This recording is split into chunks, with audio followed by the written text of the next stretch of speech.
أما بعد فأعوذ بالله من الشيطان الرجيم بسم الله الرحمن الرحيم وإنك لعلى خلق عظيم صدق الله العظيم اللهم انفعنا بالقرآن الحكيم اللهم ارزقنا بكل حرف من القرآن حلاوة وبكل جزء من القرآن جزاء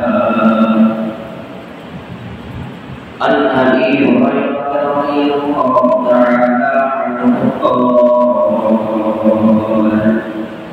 قال رسول الله صلى الله عليه وسلم أكمل المؤمنين إيمانا وأحسنهم خلقا أو كما قال النبي عليه الصلاة والسلام مستسيرة ورنباشد مستسورة هجنيست مستسيرة ورنباشد مستسورة هجنيست والآن كلنا بقدر المتابعيست آدمية لازماست آدمية لازماست عودها كون باشا لزماست ورسول آدمي إنسان دي ورسول آدمي إنسان دي أحمد أبو جهل إنسان دي شكر الحق الشريف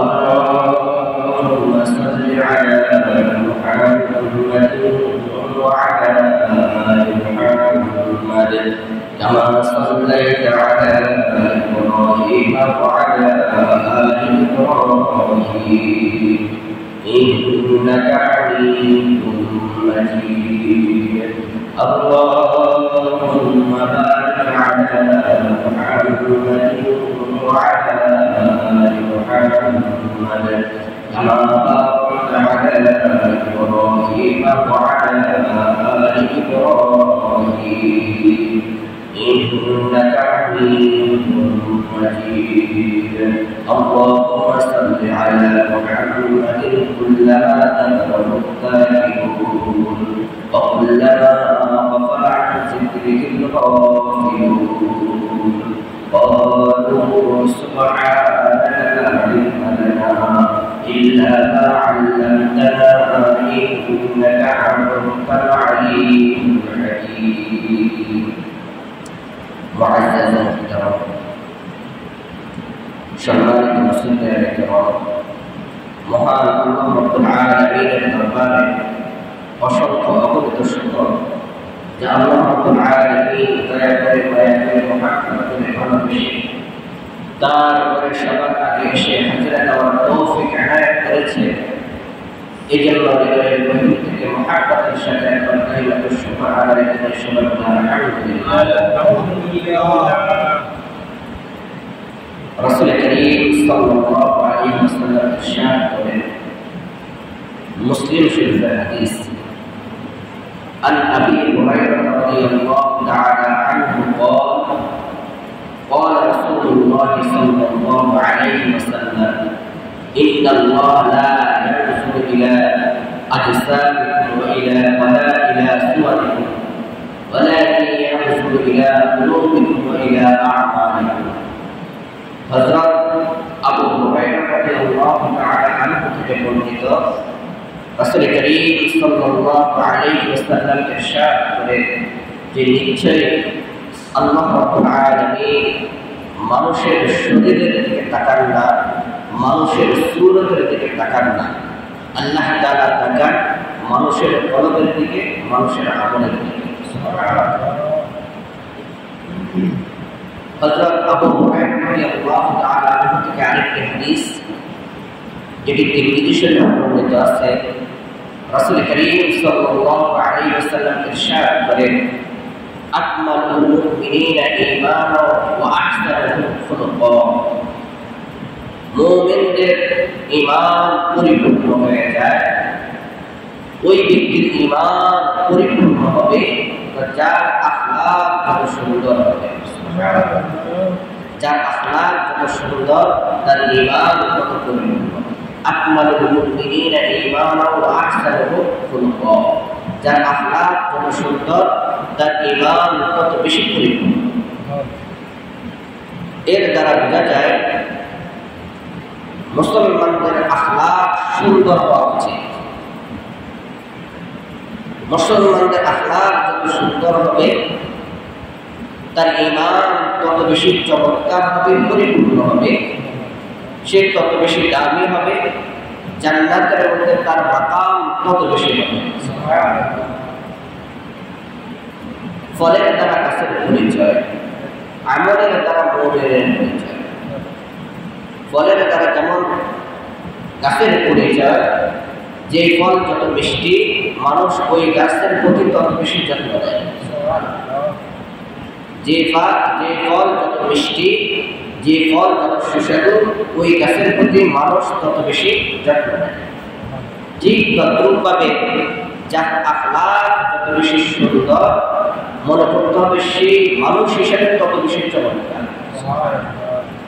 আখলাক যার যত বেশি সুন্দর, সে মানুষ হিসেবে তত বেশি চমৎকার। মানুষ আখলাকের দ্বারা দামি হয়, আর মানুষ আখলাকের দ্বারা মানুষ পশুর চেয়ে অদম হয়ে যায়। যার আখলাক যত সুন্দর হবে, অনেক সময় সে ফেরেশতাদের থেকেও তার দাম বেড়ে যায়। আখলাকের কারণে মানুষের দাম ফেরেশতার উপরে চলে যায়। আবার খারাপ আখলাকের কারণে, বদ আখলাকের কারণে মানুষের সম্মান এটা আপনার পশুর থেকে নিচে নিয়ে যায়, সে পশুর চেয়ে অদম হয়ে যায়। আদম আল্লাহ তাআলা বলে সে পশুর চেয়ে অদম হয়ে যায়। তাহলে আখলাকের দ্বারা মানুষ দামি হয়, আর আখলাক খারাপ হলে মানুষ পশুর চেয়ে অদম হয়ে যায়। তার মানে যে মানুষের আখলাক যত চমৎকার, সেই মানুষ তত দামি, তার ঈমান তত বেশি পরিপূর্ণ। যার আখলাক খারাপ, যার চরিত্র খারাপ, সে তত বেশি খারাপ এবং তার অবকাঠামো কিংবা তার দাম আল্লাহ তাআলার কাছে এতটাই তুচ্ছ হয়ে যায় যে একটা পশুর যে যতটুকু দাম আল্লাহ তাআলার কাছে তার ততটুকু দামও আখলাক কাকে বলা হয়, চরিত্র কাকে বলা হয়। তো আখলাক এটা তিন প্রকার। আখলাক কয় প্রকার? তিন প্রকার। খুলুকে কারীম, খুলুকে হাসান, খুলুকে আযীম। আখলাক হলো তিন প্রকার: খুলুকে কারীম, খুলুকে হাসান, খুলুকে আযীম। তিন প্রকার হলো আখলাক। খুলুকে কারীম বলা হয় যে কেউ যদি আপনাকে একটা থাপ্পড় দিয়েছে, তার বিনিময়ে আপনিও তাদেরকে ওই পরিমাণ একটা থাপ্পড় দিয়েছেন, এটাকে বলা হয় খুলুকে কারীম। অর্থাৎ যে আপনার সাথে যেমন আচরণ করেছে, আপনি তার সাথে ততটুকু আচরণ করবেন, কিন্তু জুলুম করবেন না। হযরত মুসা কারীমুল্লাহ এই আখলাক ছিল, আখলাকে কারীম। অর্থাৎ যে তার সাথে যেমন আচরণ করবে, তিনি তার সাথে তেমন আচরণ করবে, কিন্তু জুলুম করবে না। আরেকটা হলো আখলাকে হাসান, তথা কেউ যদি আপনার সাথে দুর্ব্যবহার করে তা আপনি তাকে ক্ষমা করে দেন। এটা ছিল হযরত ঈসা রূহুল্লাহ আখলাক। আর আল্লাহ রাব্বুল আলামিন উম্মত মুহাম্মাদের ভিতরে এই আখলাক দিয়েছেন। অতিরিক্ত আরেকটা আখলাক দিয়েছেন, খুলুকে আযীম তথা আখলাকে আযীমা, মহান আখলাক। এটা হলো কি? যে আপনাকে কেউ যদি আপনার সাথে দুর্ব্যবহার করে তাহলে আপনি তাকে ক্ষমা করে দেন, তারপর তার সাথে ভালো আচরণ করেন, এর বিনিময়ে তাকে উত্তম কিছু দান করেন। এটাকে বলা হয় খুলুকে আযীম তথা আখলাকে আযীমা। এটা ছিল রাসূল করিম সাল্লাল্লাহু আলাইহি ওয়াসাল্লামের আখলাক, যেটা কোরআনে কারীমের মধ্যে আল্লাহ তাআলা বলেন ওয়া ইন্নাকা লাআলা খুলুকিন আযীম, নিশ্চয় আমি আপনাকে মহান আখলাক দিয়ে সৃষ্টি করেছি। সুবহানাল্লাহ। ওয়া ইন্নাকা লাআলা খুলুকিন আযীম, যে নিশ্চয় আমি আপনাকে মহান আখলাক দিয়ে সৃষ্টি করেছি। তাহলে আখলাক তিন প্রকার হলো। এক নম্বর হলো খুলুকে কারীম, দুই নম্বর হলো খুলুকে হাসান, তিন নম্বর হলো খুলুকে আযীম।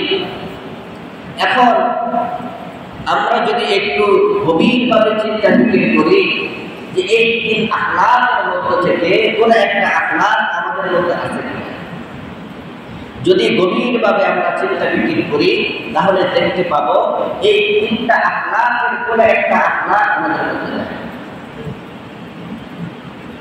খুলুকে হাসান বলেন, খুলুকে কারীম বলেন, খুলুকে আযীম বলেন, তিনটা আখলাকের মধ্যে কোন আখলাক নাই। তাহলে আমরা নিজেকে কিভাবে মুমিন দাবি করি?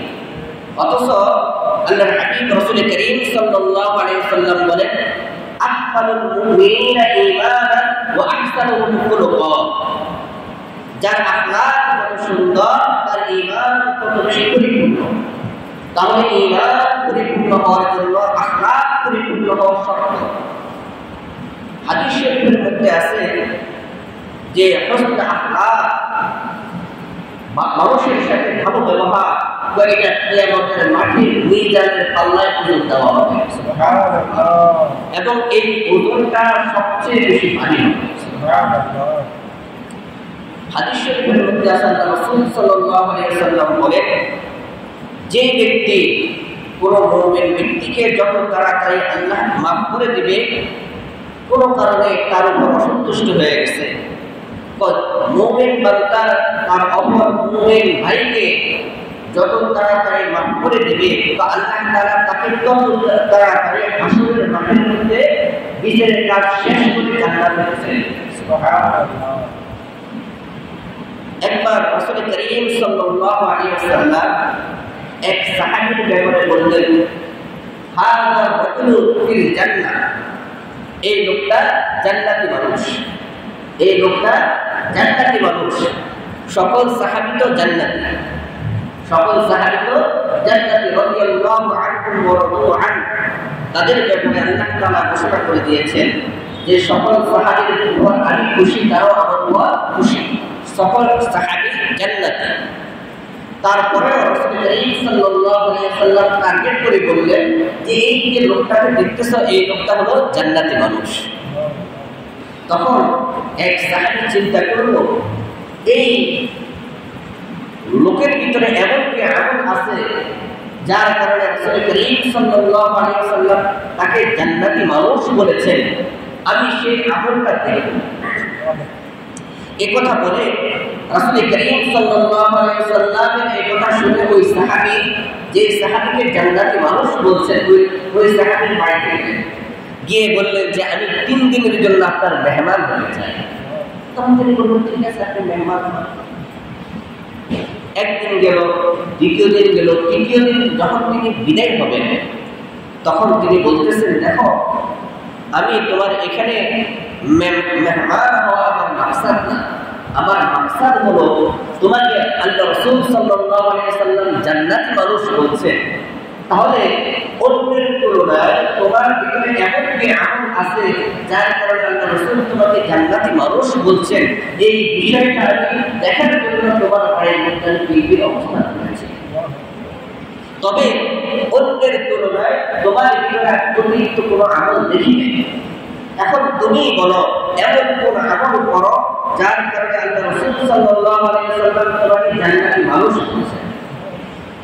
এমন কোন আমল করো যে আমল করার কারণে আল্লাহ রাসূল সাল্লাল্লাহু আলাইহি ওয়াসাল্লাম তোমাকে জান্নাতি মানুষ বলছেন। কারণ আমি তোমাকে অন্যের তুলনায় আলাদা কোনো আমল করতেছে এরকম অবস্থা তোমাকে দেখি নাই। তখন ওই সাহাবী, যে সাহাবীকে রাসূল করিম সাল্লাল্লাহু আলাইহি ওয়াসাল্লাম জান্নাতি মানুষ বলছেন, ওই সাহাবী যাকে রাসূল সাল্লাল্লাহু আলাইহি ওয়াসাল্লাম জান্নাতি মানুষ বলছেন, ওই সাহাবী বলতেছে, ঠিক আছে তোমার কথা ঠিক আছে, আমার ভিতরে ওরকম কোনো আমল নাই, তবে একটা আমল আমি করি, সেটা হলো রাত্রে যখন আমি ঘুমাতে যাই, ঘুমানোর আগে যাদের সাথে আমার শত্রুতা আছে তা আমি আমার সকল শত্রুদেরকে মাফ করে দিই, এবং আমার অন্তরে কারো প্রতি কোনো হিংসা নিয়ে আমি ঘুমাই না। আমি কারো প্রতি কোনো ব্যক্তির প্রতি হিংসা নিয়ে আমি ঘুমাই না। বা হতে পারে আল্লাহ তাআলা আমার এই আমলকে পছন্দ করেছেন, যার কারণে আমাকে আল্লাহ তাআলা আল্লাহ রাসূল সাল্লাল্লাহু আলাইহি ওয়াসাল্লাম জান্নাতি মানুষ বলেছেন। সুবহানাল্লাহ। যে ঘুমানোর আগে অন্তর থেকে সব হিংসাকে ধুয়ে মুছে পরিষ্কার করে তারপর ঘুমানো, এটা আল্লাহ রাসূলের সুন্নাত। যে ঘুমানোর সময় কারো ব্যাপারে যদি কোনো হিংসা থাকে, সকল হিংসাকে ধুয়ে মুছে পরিষ্কার করে ঘুমানো। দেখেন, এই আখলাক আজকে আমাদের মধ্যে নাই, বরঞ্চ হালকা থেকে হালকা কারো ব্যাপারে যদি কোনো মনমালিন্য হয়, তার ধ্বংস দেখার জন্য আমরা প্রস্তুত থাকি। যে হালকা থেকে হালকা কোনো বিষয় যদি কারোর সাথে মনমালিন্য হয়, তার ধ্বংস দেখার জন্য আমরা প্রস্তুত থাকি, অপেক্ষা থাকি। অথচ আল্লাহ রাসূল সাল্লাল্লাহু আলাইহি ওয়াসাল্লামের আখলাক এটা ছিল না। রাসূল বলেন, যার অন্তরে যারা পরিমাণ হিংসা থাকবে বা তার আমলগুলোকে এমনভাবে এই হিংসাটা ধ্বংস করে দিলে, বা আগুন যেমন শুকনা কাঠকে মুহূর্তের মধ্যে জ্বালিয়ে দেয়, বা ঠিক তদ্রুপভাবে হিংসাটা তার আমলগুলোকে এভাবে ধ্বংস করে দিবে। তো রাসূল করিম সাল্লাল্লাহু আলাইহি ওয়াসাল্লামের একটা সুন্নাত হলো ঘুমানোর আগে হিংসা মুক্ত হয়ে ঘুমানো। কিন্তু আজ বর্তমান সময়ে মুসলমানদের অবস্থা এমন হয়ে গেছে, হৃদয়ের অবস্থা তো পাক। মুসলমানদের অবস্থা এমন হয়ে গেছে যে ভাই এক পাতিলের খাবার খেতে ভাই বলে, কিন্তু এমন এক সময় চলে আসে যে ভাই ভাইয়ের চেহারা দেখতে চায় না, ভাই ভাইয়ের চেহারা দেখতে চায় না, বোন বোনের চেহারা দেখতে চায় না, ভাই বোনের চেহারা দেখতে চায় না, বোন ভাইয়ের চেহারা দেখতে চায় না। বিষয়টা তো আরো দূরে চলে গেছে। সন্তান বাবা মার চেহারা দেখতে চায় না, বাবা মা সন্তানের চেহারা দেখতে চায় না। আমাদের আখলাক কোন পর্যায়ে চলে গেছে। हुस्न सीरत वरना बाशद, हुस्न सूरत है चीस्त, हुस्न सीरत वरना बाशद, हुस्न सूरत है चीस्त, गुनाहगार खुशबू नदारत काबिल गुलजारिस्त, आदमीरा आदमियत लाजिमास्त, उदरा अर्बुना बाशद ही नमाज, गर्भ सूरत आदमी इंसाबुदे, अहमद अबू जहल इंसाबुदे। आज আমাদের থেকে আখলাক অনেক দূরে চলে গেছে। তিনটা আখলাক, খুলুক হাসান, খুলুক করিম, খুলুক আযীম, তিনটা আখলাকের কাছে দাঁড়াও আপনারা। অথচ আমরা নিজেদেরকে মুসলমান দাবি করি, মুমিন দাবি করি। আল্লাহ রাসূল বলেন, যার আখলাক কত সুন্দর, যার আখলাক কত পরিপূর্ণ, তার ঈমান কত বেশি পরিপূর্ণ। এখন আমাদের আখলাক নাই, যে ভাই ভাইয়ের ব্যাপারে এতটাই দুশ্মনী শত্রুতা যে ভাই ভাইয়ের চেহারা দেখতে চাই, যেটা রক্তের সম্পর্কে, যাদের সাথে আমাদের রক্তের সম্পর্ক, যে আমাদের আখলাকগুলো এতটাই পচে গেছে, দুর্গন্ধ বের হয়ে গেছে যে ভাই ভাইয়ের চেহারা দেখতে চায় না। কেন? হিংসার কারণে আখলাক নষ্ট হয়ে গেছে। অথচ রাসূল করিম সাল্লাল্লাহু আলাইহি ওয়াসাল্লাম এই আখলাক আমাদের শিক্ষা দেন না। রাসূল করিম সাল্লাল্লাহু আলাইহি ওয়াসাল্লামের ব্যাপারে বলা হয়েছে ওয়া ইন্নাকা লা'আলা খুলুকিন আযীম, আপনাকে মহান আখলাক দিয়ে সৃষ্টি করা হয়েছে। লাকাদ কানা লাকুম ফী রাসূলিল্লাহি উসওয়াতুন হাসানাহ, ও মুমিন বান্দারা, তোমাদের জন্য তোমাদের রাসূলের মধ্যে রয়েছে সর্বোত্তম আদর্শ। তার মধ্যে রয়েছে রাসূলের মধ্যে রয়েছে মুমিনদের জন্য আদর্শ। হিজরতের সময় মক্কার মানুষরা রাসূলের উপরে এমন নির্মম নির্যাতন করেছে, মুসলমানদের উপর এমন নির্মম নির্যাতন করেছে যে মক্কায় আর বসবাসের উপযোগী রাসূলের জন্য ছিল না। রাসূল সাল্লাল্লাহু আলাইহি ওয়াসাল্লাম যখন মক্কা থেকে মদিনায় হিজরত করে চলে যাবেন, তখন মক্কার মধ্যে কাবা শরীফের সাথী ছিল হযরত তালহা ইবনে হযরত উসমান ইবনে তালহার কাছে, যিনি তখন মুসলমান হন না। তো ওনার কাছে রাসূল করিম সাল্লাল্লাহু আলাইহি ওয়াসাল্লাম গিয়ে বললেন, উসমান, আমার মনটা খুব চাচ্ছে যে কাবা ঘরের ভিতরে গিয়ে 2 রাকাত নামাজ পড়ি। তুমি কাবা ঘরের দরজাটা একটু খুলে দাও, আমার মনটা চাচ্ছে যে আমি কাবার ভিতরে গিয়ে 2 রাকাত নামাজ পড়ি। উসমান ইবনে তালহা তিনি তখন মুসলমান হন নাই, তিনি দেন নাই। অনেক আপত্তি বিরোধী আল্লাহ রাসূল করেছেন, কারণ আল্লাহ রাসূল যে মক্কা থেকে মদিনায় চলে যাবেন সে তো জানে না, কিন্তু আল্লাহ রাসূলের মনের আবেগ, আমি এই মক্কা ছেড়ে চলে যাব, এই বাইতুল্লাহ ছেড়ে চলে যাব, কখন আবার ফিরে আসি জানা নাই। এই জন্য আমার মনটা চায় যে শেষবারের মতো কাবার ভিতরে ঢুকে 2 রাকাত নামাজ পড়ব। দিল না। পুলিশের সামনে রাসূল বলেন, উসমান, এমন একটা সময় আসবে যে সময়তে তুমি সাথী দেওয়ার জন্য আমার সামনে অপেক্ষা। তখন সে রাসূল করিম সাল্লাল্লাহু আলাইহি ওয়াসাল্লামের বিভিন্নভাবে কটূক্তি করে কাবা শরীফে সরিয়ে দিল, সাথীটা দিল। তখন আল্লাহ রাসূল আফসোস করে বলেন, মক্কা, তোমার জন্য আমার অনেক মায়া লাগে, ও কাবা, তোমার জন্য আমার অনেক মায়া লাগে, কিন্তু এই মক্কার অধিবাসীরা, কাবার অধিবাসীরা তোমার কাছে আমাকে থাকতে দিল না। এই কথা বলে রাসূল করিম সাল্লাল্লাহু আলাইহি ওয়াসাল্লাম হিজরত করে চলে গেলেন মদিনায়। ফাতহ মক্কার সময় যখন মক্কা বিজয় লাভ করে, রাসূল করিম সাল্লাল্লাহু আলাইহি ওয়াসাল্লাম মদিনা থেকে মক্কায় আসলেন।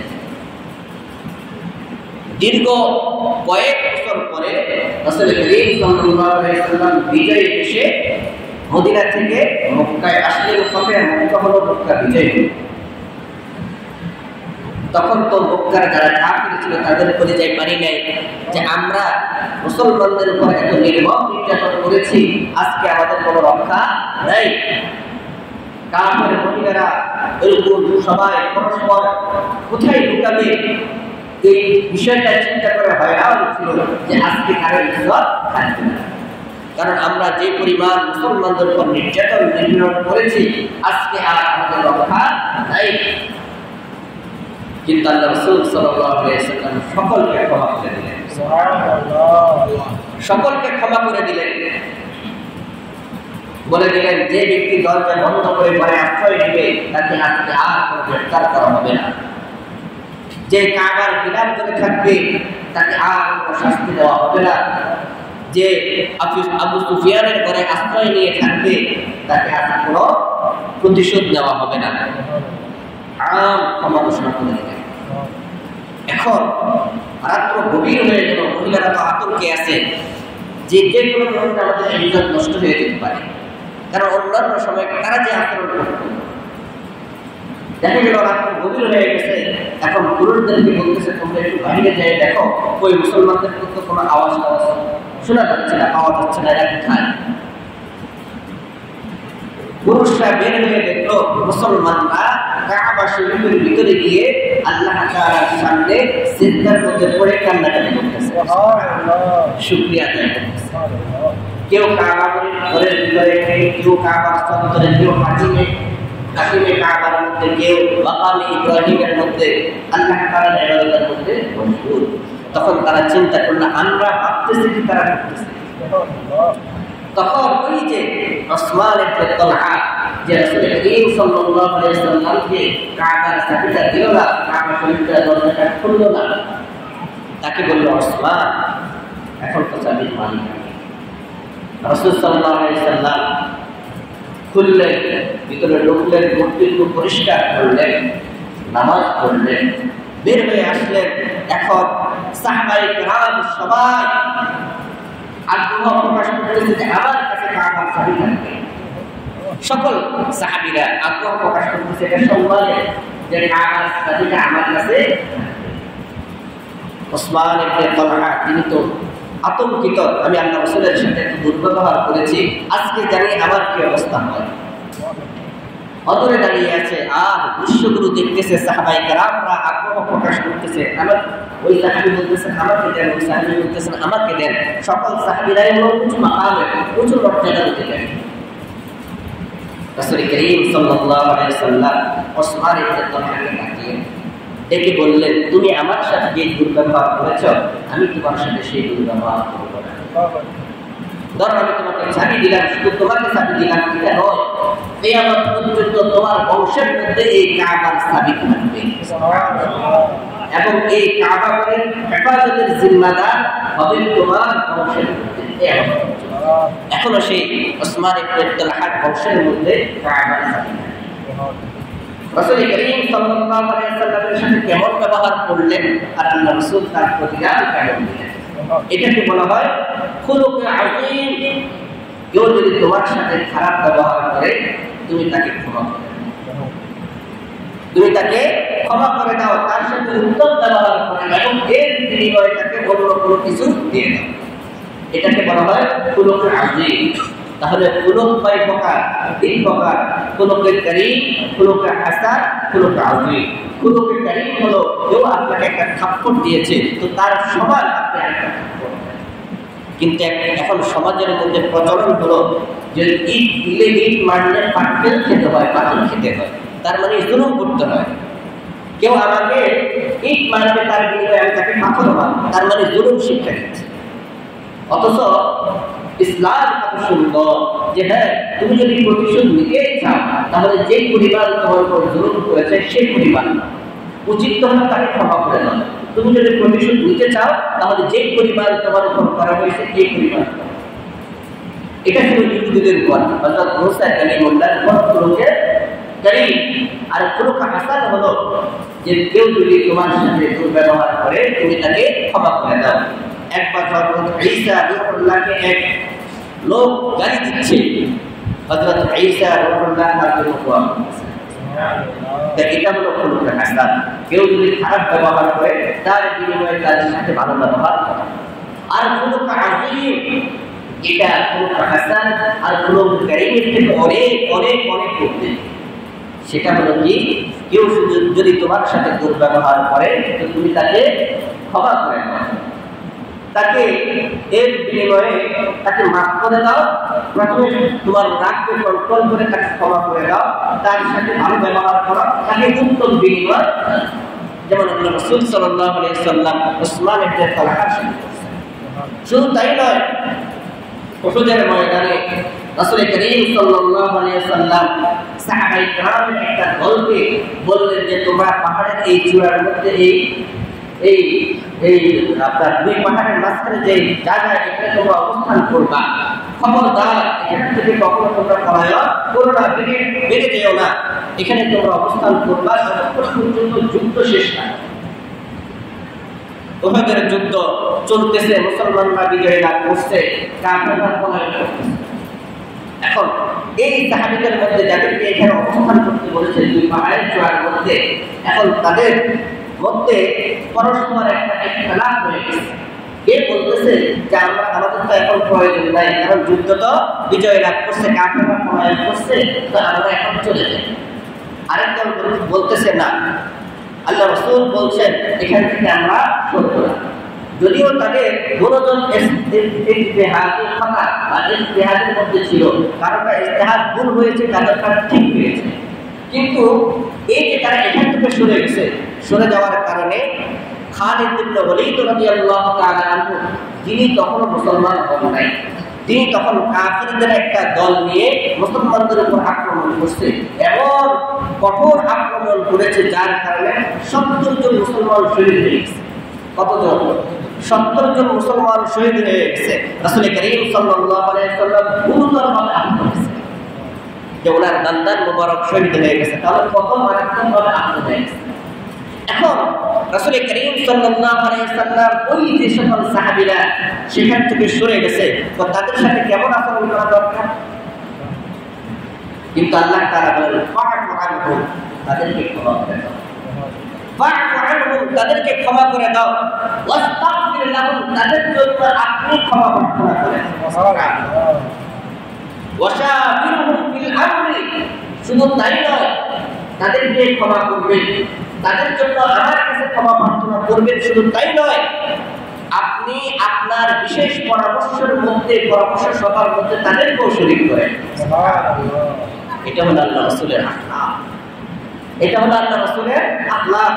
হযরত ইমাম হুসাইন রাদিয়াল্লাহু তাআলা আনহু, তার মেহমান আসছে ঘরের মধ্যে, মেহমান আসছে। এখন তার ঘরের মধ্যে শুধু সুন্দা জোল আছে, আর কিছু নেই।